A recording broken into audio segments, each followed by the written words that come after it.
All right, what's going on, party people? This your man Grill, and I got this quick video here on my way home from doing a house inspection today on this wonderful Sunday. Actually, the weather's very nice. Last night, y'all, I had did a live with the members, and while doing it, I forgot to switch it over to members only. So a few of you had hopped in, and then I had to switch it over to members only for as the viewership. And so y'all might have got kicked out. I think y'all did, because I didn't hear any more comments from anybody that wasn't a member, and I was in all of that. So my bad on that and everything. But I think there was a new guy, I think named Mark Cowell or O'Connor, I think. But you know who I'm talking about, because you typed in there, this is your first one. If you got any questions, need anything, go to the front of the homepage of the channel by just clicking on the channel name, Griffin Notary Service, and hit the About tab, and you'll see my number and everything, and you can hit me up if you got any questions. You can even give me a call today, because I don't have any more signings, and I'm just about to go home and spend some time doing some other stuff and all of that. So feel free to hit me up if you need to, if you got any questions. But last night, I was doing a live, because I'm trying to do a live, you know, like a couple of times a month with everybody that's a member, answer questions, just checking in, making sure people are going in the right direction with their business, just seeing what they need and all of that, you know. So, you know, just answering, you know, more pointed and specific questions that people have, going over specific documents, things of that nature if need be. So with that, you know, we went over some document stuff, and then we started talking about insurance. And we got on the insurance topic because I brought it up, and I brought it up because on the 20th of September, somebody hit my car, my rental car. And I have BiBerk insurance, and I have a business owner policy, which is separate from the E&O. With the business owner policy, it covers your business, and you can actually pay to have an add-on to cover you for accidents, car accidents, called hired vehicle. So if you're in a hired vehicle or rental vehicle that you're using for your business, and you get in an accident, you can you have coverage. So it doesn't cover your purchased vehicle that you have, and there may be insurance coverage for that you have a purchased vehicle and you're using it for business along with personal, and you get an accident. So this is meaning I rent a car and I get in an accident with the car, whether it's my fault or somebody else's, and everything. So, and they'll cover the cost of getting it repaired. So I wasn't sure, and it didn't tell me what the deductible was or anything. So after we got everything squared away, got it reported and everything, and it took a little while because there was a bunch of back and forth going on. They was getting things confused. They was thinking that my E&O insurance, I was trying to use the E&O insurance when I was using a business owner to do the claim and all of that. So their customer service there was a little confusion on that, and the adjuster got it all straightened out. Matter of fact, they didn't even come out and take pictures of the vehicle or look at it or anything. They were just like, report it to the rental car company, and once they send us the bill, we'll pay it. I said, okay, well, how much do I need to pay y'all for as a deductible? They said no deductible. I was like, anything I got to pay out of pocket? They're like, nope, we're going to cover the whole thing. I was like, bet. That was a good $500 spent. Yeah, the policy cost $500. I was like, that was the best $500 I spent in my life. I was like, cool. I mean, you know, with my current insurance policy, I got to I have a $500 deductible. So I was like, man, that's right on point. So that worked out very well and everything. And this is why I'm saying you just can't take everybody's word when they talk about you don't need this in your business, you don't need that. Prove to me that I don't need it. That's my thing. I want you to prove to me, Mr. and Miss Notary Guru who keeps talking all this smack, prove to me that I don't need it. Now, you can prove to me that you don't need it, but you need to prove to me that I don't need it. And there's a difference. There's a stark difference. We can prove that something that the way you raise your kids work for you, but it may not work for me. So you got to prove to me that the way you're saying that you raise your kids will work for me in raising my kids. I mean, that's really it. Now, I can give it a shot without that, but with business and people constantly talking about, you don't need this, you don't need that, I'm like, okay, can you take the time out to really educate me and show me? They putting some everything out. Can you educate me and show me that I really don't need this item that you're saying that I don't need? Because on one end, people who are experts are telling me I need it, and then you're telling me I don't. So help me understand why I don't need it. That's my thing. Help me understand why I don't need it. You know, now I'm explaining to you that for this signing agent insurance, there's signing agent insurance that you can buy. And for many of you right now, you're probably hearing this for the first time because a lot of you probably haven't gone and taken the time to look at the playlist that I have that says Notary Insurance. I have a playlist out there that's called Notary Insurance. And in that playlist is information about insurance stuff that you can clearly look at, and it'll answer a lot of your questions. I'm just getting ready to submit this house inspection, and I don't know why it's acting like I didn't answer all the questions, which I did. There we go. So you can go on my channel looking at a video, and you can click to look at the different playlists. Okay, so go in there, look at the Notary playlist. Okay, so case in point, so you see my videos here. If you click, I've shown y'all this, I did a video on this. You click the picture or the name, you click the picture, and it takes you, sorry about all the glare, it takes you to my main page. And right there, look at that, it says playlist. You click on playlist and you will find, yeah, and then there's a playlist right there, Notary Insurance. You click on that, and there's all the, well, not a whole lot, it's about 4 or 5 videos in here. 1, 2, 3, 4, yeah, five videos that talk about insurance. Okay, so it's right there. That's all you got to do, and you'll find it. And in the video that I'm talking about, it says Notary Insurance follow-up. It's the second one in the list. Now, I'm going to prove to you that you may not need signing agent insurance. Okay, roll the window down a little bit. All right, get some fresh air in this car while I'm talking. Okay, I'm gonna prove to you that you may not need, or give you my reasons as to say why you don't need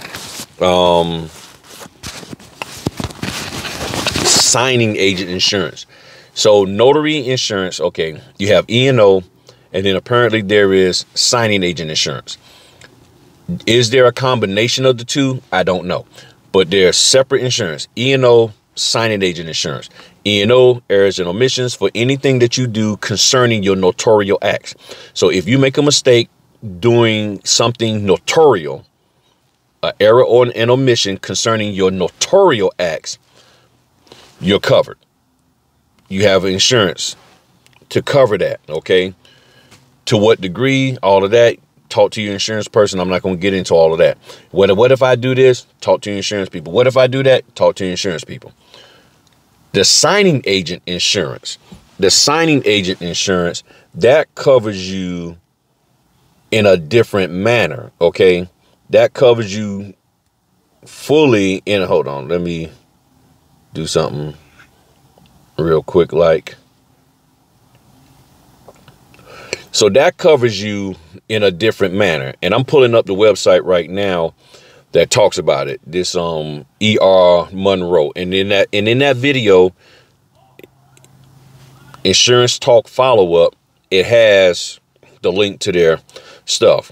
Now, it talks about the purpose of signing agent insurance. And it says it covers you for innocent errors and omissions related to signing agent notarial acts, incorrectly dating the right of rescission, missed initials or non-notarized signatures, unauthorized changes to documents, negligence of the signing agent to complete the documents in a timely manner, and slow return of date-sensitive documents. Now, so what I want y'all to do is pause the video, go to that other video, get the link, and if I get a chance, I'll put it in here, whatever.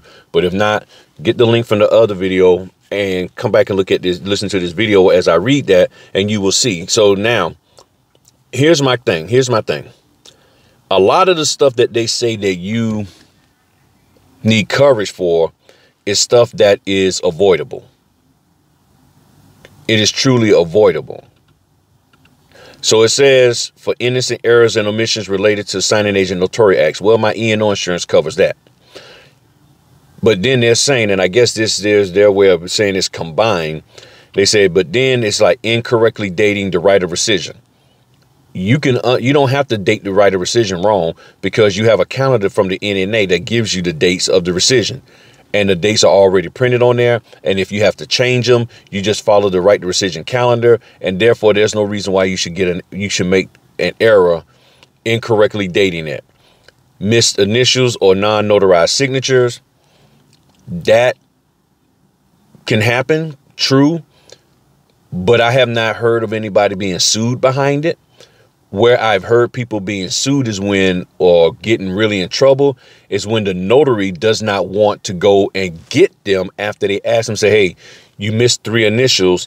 Can you go back and get them done? And you don't go and do it. So you send the documents off.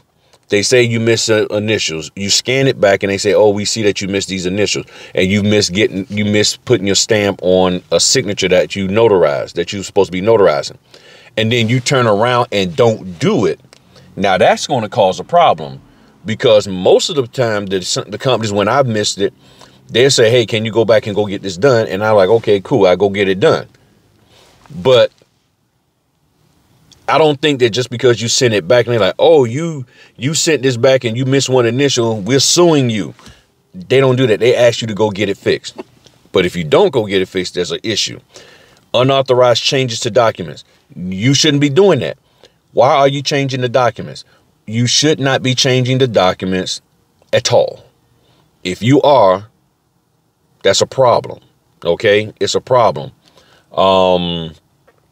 Negligent of the signing agent to complete documents in a timely manner, meaning you don't complete the signing in a timely manner. You sitting there taking 5 hours, meaning it's your fault why you taking 3, 4, 5 hours.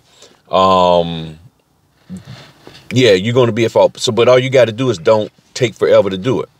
Don't get caught up in a bunch of small talk and conversations. Keep them aware. And I mean, if a signing starts getting long because of whatever the case may be, I inform them of why it went long. And then slow return of date sensitive documents. You do a closing on Friday. They want the documents back by Monday, the next business day. And you throw the documents in the trunk of your car and forget for 2 days. Meaning Monday and Tuesday, you forget to drop them off. You don't drop them off Friday. You don't drop them off Saturday. So that means now you got to drop, now you got to drop them off. Yeah, the 2 days, that Friday and Saturday you forget.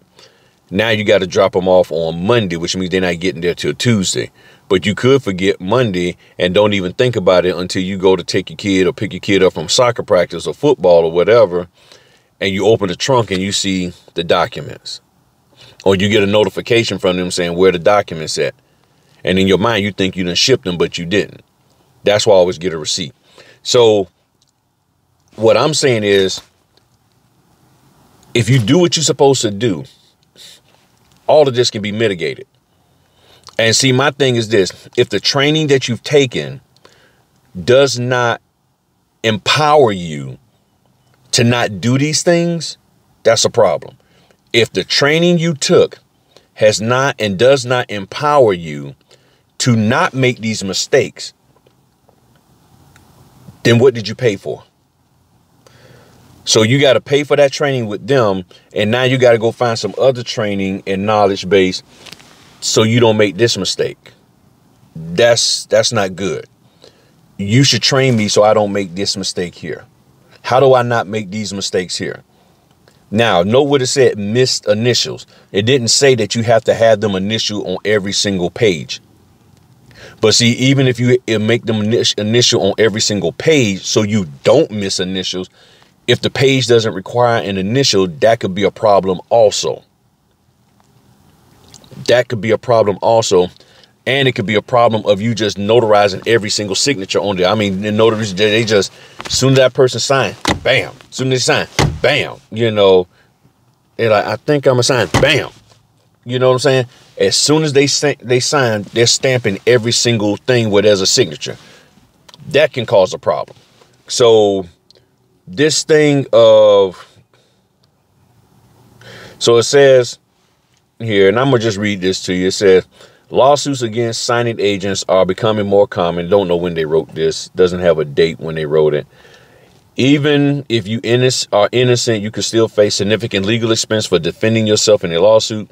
And the company that hired you is under no obligation to help you. That is true. It says, where is it? I always miss that. Oh, here it is. So it says, it's basically this signing agent liability insurance. It covers you for stuff like your signing agent duties, such as reviewing the documents with the borrower, calculating rescissions, and return a date since the loan package. And see that right there. Because E&O doesn't cover you for when you review documents with the borrower. This is part of the reason why I'm so adamant about you as a new notary not trying to review documents with the borrower. Keep in mind, let's just be somewhat conservative. 90% of the training courses out there are teaching you to review documents with the borrower. If they're teaching you to review documents with the borrower, but they're not telling you need insurance to cover you in case you make an error in reviewing the documents with the borrower, that's a problem. That's just a common sense thing. You reviewing documents, they don't tell you, they're teaching you to review documents. However, they don't tell you that you need insurance to cover you for that. That's a problem. You need to go have a conversation with them. Hey, notary trainer. Hey, mentor. You're telling me to do this. Why you didn't tell me about the insurance to cover? You need to go ask them that. And don't be afraid to do it either. You need to ask them that in the Facebook group. Don't be afraid to do that. If they kick you out, so be it. They probably wasn't worth being in the first place. So I'm told to review documents, but you're saying in this article that E&O insurance doesn't cover me for reviewing documents with the borrower. And this signing agent liability insurance does. How about I don't review the documents with the borrower? Why do I need to review the documents with the borrower? To what level am I going to review the documents with the borrower that could get me in trouble? That's what I need to know. That's what the question that I need to. So the NNA says to do this. You follow their process of reviewing. So-and-so's training course says review the documents and walk them through the documents. E&O insurance. What are you going to cover? To what degree?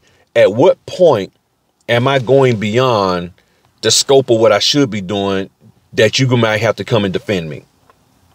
That's the question you have to ask. You have to ask that question. And if you're unwilling to ask that question, more power to you. So my way of avoiding having to go and get another piece of insurance to cover me is be mindful about what I say about the documents to the point of this is such and such document. And you being a brand new signing agent, you don't know. So why would you get into focusing on trying to break the documents down and explain and go over and reviewing them when you yourself don't know them? You really don't know them. And I know people are trying to have all these classes about the documents. My question is this: you having this class about the documents, are you going to tell me about the insurance that I need to have? Well, maybe now since I'm bringing it up, but that's what I'm saying. That probably wasn't in your curriculum to even talk about insurance. It was pay me to teach you about the documents, and you can say this about the document, you can say that. But if your state law doesn't require you to say anything or requires you to shut your mouth about the documents, and you're teaching me to say something about the documents, to me, that's jacked up. And we're already agreeing that the E&O insurance is not designed to cover me in case I say something about the documents. So if that's the case, why would you put me in a position to say something about something that I can't say anything about? And if I say something about it, then I'm going to get sued, or I could possibly get sued because I'm saying something when I really don't know what I'm saying. But because you told me to say something, I said something, and now I got in trouble because of what I said, and what I said caused that person not to sign the documents. And then they start asking the question, why did you say this? Because so-and-so told me. Who is so-and-so to tell you? We didn't tell you to do that. True, but the person who I paid money to told me to, and therefore I did. That's not the position you want to be in, people. And that's the position that a lot of us are in. I'm not personally, but a lot of people are. So y'all think about what I'm saying here. Hit me up and tell me if I'm wrong. I'm serious. Look at the video yourself. Insurance Talk, the follow-up one. Look at it for yourself. Please advise me if I'm wrong about the insurance thing. Because, I mean, if I'm wrong, then I'm wrong. Okay, maybe I just misinterpreted, got it all wrong. But from what I'm seeing and what they're saying on their website, that E&O insurance does not cover you for these things here. And then it's like, if you're going to operate in this realm here, you need insurance to cover you. My question is, why do I need to operate in that realm in the first place? And a lot of that stuff that they're talking about that I need coverage for is easily fixed if I keep my mouth shut. I don't, and I lean on the right to rescission for that the NNA provides. And if I get the documents shipped out on time, and I don't sit there taking forever to get the loan closed. So if I can avoid doing that, make sure I have them initial when they're supposed to, make sure I stamp, all of those different things. I'm like, those are things that I'm supposed to be doing.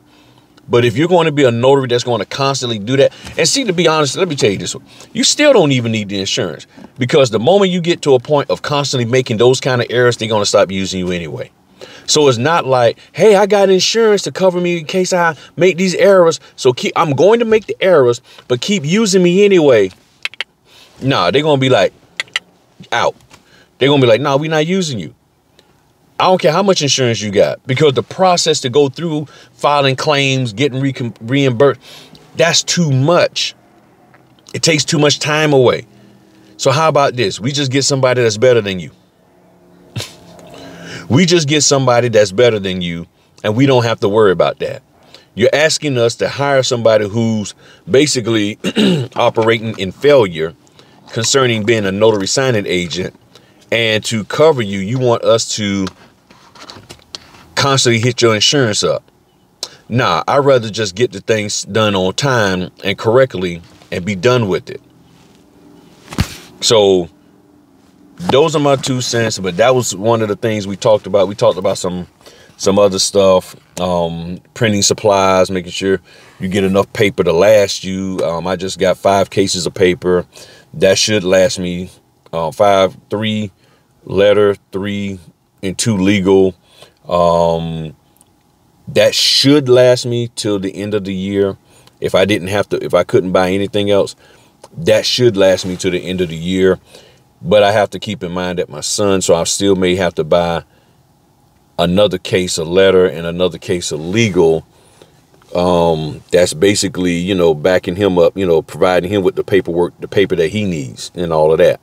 And then I know one thing I do got to do is get some more ink. I got enough. My drum is good. So I got the drum that that'll last me to the end of the year. And then I have a replacement one. So I need to get 2 more toner cartridges, and I should be set with my basic supplies to the end of the year. The pens I'm good on. Folders I'm good on. I think I got like 300 folders. So I got, you know, and I'm doing about 60. So I normally use about 120. So I might need to get 2 more boxes of folders just to be on the safe side. So that was one of the things we was talking about, getting the paper and all of that good stuff. But take time out and really look at the thing I was talking about with the insurance, so you can make sure that you straight for you. And again, you don't have to take my word for it, just like I'm asking you not to take those other folks' word for it. But I'll do everything I can to provide you with receipts. So far, these folk, they haven't provided any receipts. All they're doing is just bumping their gums and saying, hey, just do what I say and you'll be fine. And I think a lot of you aren't fine because of what you're doing based off of what they say. And then they're nowhere to be found when you start having questions about what they said and whether what they said is valid. And they won't act like, nah, I can't talk to you because I got to go do something real quick. So nobody wants to talk to you after you done tried to implement their stuff and it's not working. So